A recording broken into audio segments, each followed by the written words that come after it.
राधे राधे, सभी को प्रणाम। वसुदेव सुतं देवं कंसचाणूरमर्दनं देवकी परमानंदं कृष्णं वंदे जगद्गुरुं। नारायण नारायण नारायण। कल 14 श्लोक तक हो गया था। अब आज आगे के श्लोकों की चर्चा करते हैं। अब संजय आगे के 4 श्लोकों में पूर्व श्लोक का खुलासा करते हुए दूसरों के शंखनाद का वर्णन करते हैं। पांचजन्यम ऋषिकेशो देवदत्तम धनंजय पौंड्रम दद्मो महाशंकम भीमकर्मा वृकोधरा। व्याख्या।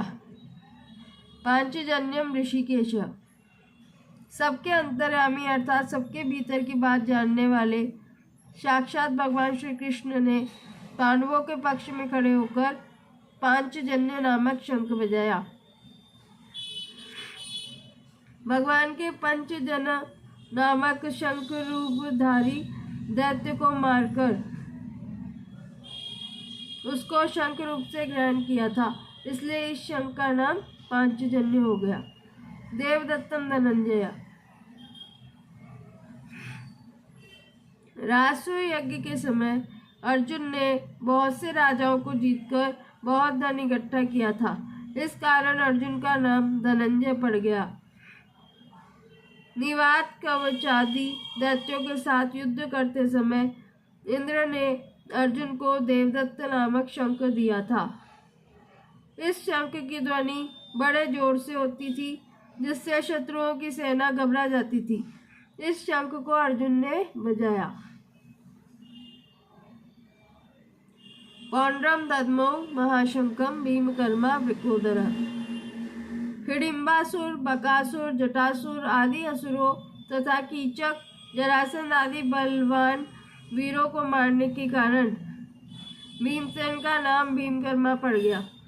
उनके पेट में जठराग्नि के सिवाय विक्र नाम की एक विशेष अग्नि थी, जिससे बहुत अधिक भोजन पचता था। इस कारण उनका नाम वृकोदर पड़ गया। ऐसे भीमकर्मा वृकोदर भीमसेन ने बहुत बड़े आकार वाला पौंड्र नामक शंख बजाया। श्लोक संख्या 16।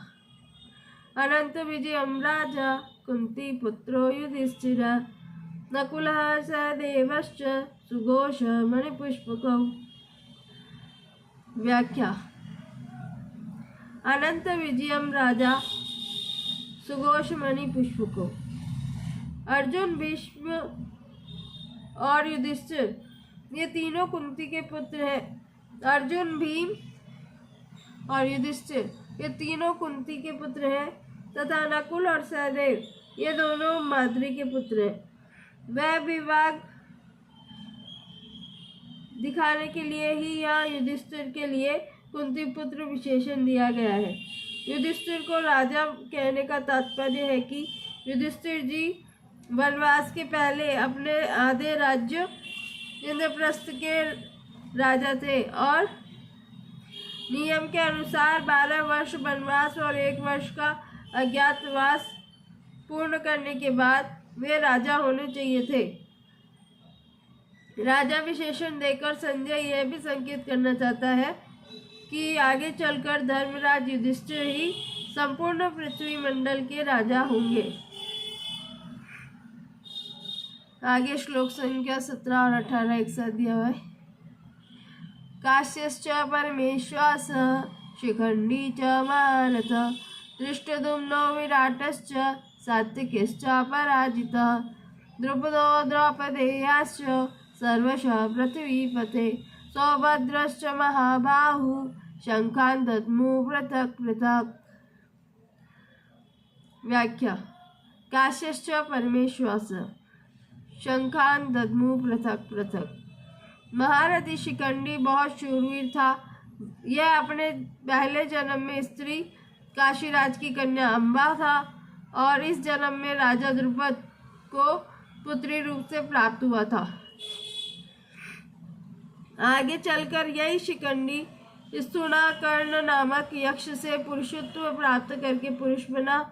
भीष्म जी इन सब बातों को जानते थे और शिखंडी को स्त्री समझते थे। इस कारण वे इस पर बाण नहीं चलाते थे। अर्जुन के युद्ध के समय इसी को आगे करके भीष्म जी पर बाण चलाए और उनको रथ से नीचे गिरा दिया।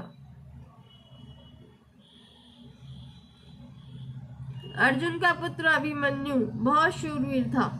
युद्ध के समय इसने द्रोण निर्मित चक्रव्यूह में घुसकर अपने पराक्रम से बहुत से वीरों का संहार किया। अंत में कौरव सेना के 6 महारथियों ने इसको अन्यायपूर्वक घेरकर इस पर शस्त्र अस्त्र चलाए। दुशासन पुत्र के द्वारा सिर पर गदा का प्रहार होने से इसकी मृत्यु हो गई। संजय ने शंखनाद के वर्णन में कौरव सेना के शूरवीरों में से केवल भीष्म जी का ही नाम लिया और पांडव सेना के शूरवीरों में से भगवान श्री कृष्ण, अर्जुन, भीम आदि 18 वीरों के नाम लिए। इससे ऐसा प्रतीत होता है कि संजय मन में अधर्म के पक्ष कौरव सेना का आदर नहीं है, इसलिए वे अधर्म के पक्ष का अधिक वर्णन करना उचित नहीं समझते।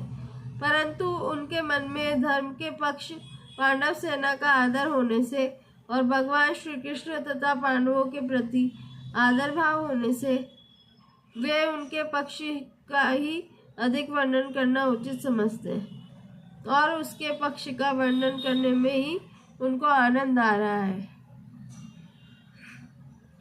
पांडव सेना के शंख वादन का कौरव सेना पर क्या असर हुआ, इसको आगे के श्लोक में कहते हैं।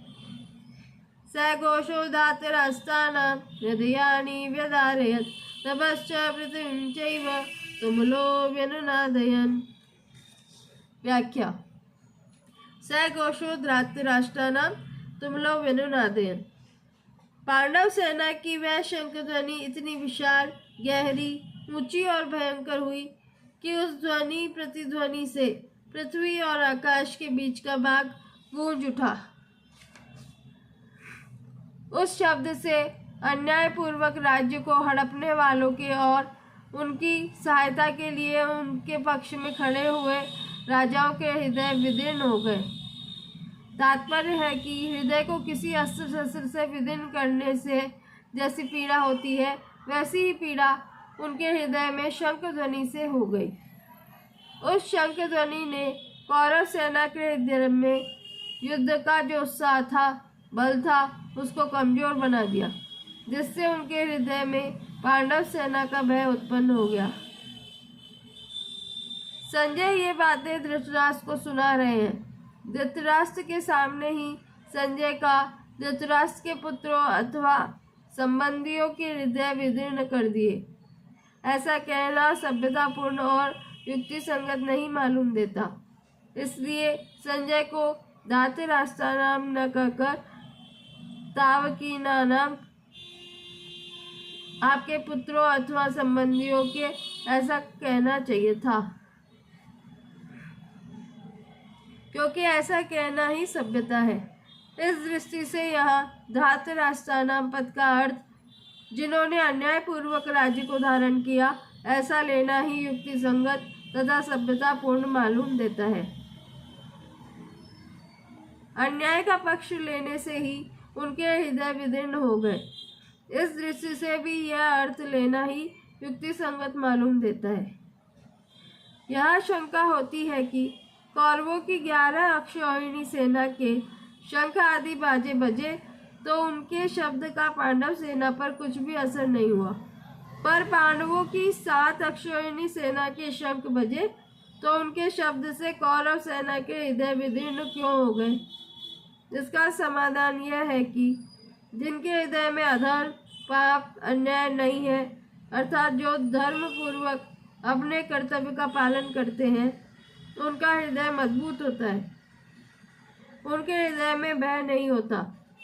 न्याय का पक्ष होने से उनमें उत्साह होता है, शूरवीरता होती है।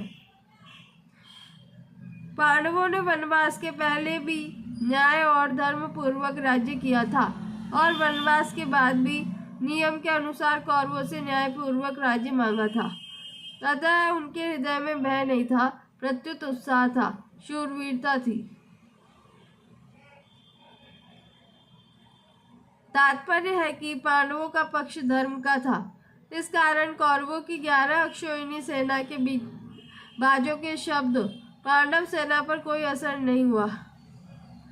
परंतु जो अधर्म, पाप, अन्याय आदि करते हैं उनके हृदय स्वाभाविक ही कमजोर होते हैं।